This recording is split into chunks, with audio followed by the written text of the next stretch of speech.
Share po ako ngayon sa inyo. Ito, makikita nyo naman yung windshield ko ngayon. Ayan. So, isa sa mga napaka-importante para maiwasan po natin yung pagkalabo nating windshield. So, kahapon ko lang ulit nilinis to. So, yan, makikita nyo.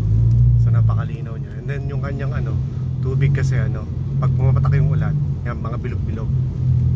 Okay, so napaka-importante po niya na malinis natin.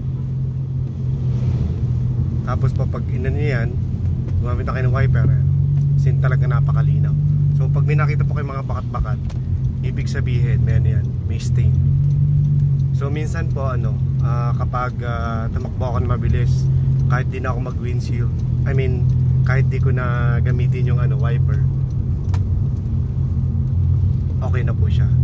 So napaka-importante na malinis po natin yun at dapat malinaw na ganyang kalinaw. Siyempre, gumamit lang po tayo ng restored products natin na protection po para sa kanya. So yun lang po at maraming salamat.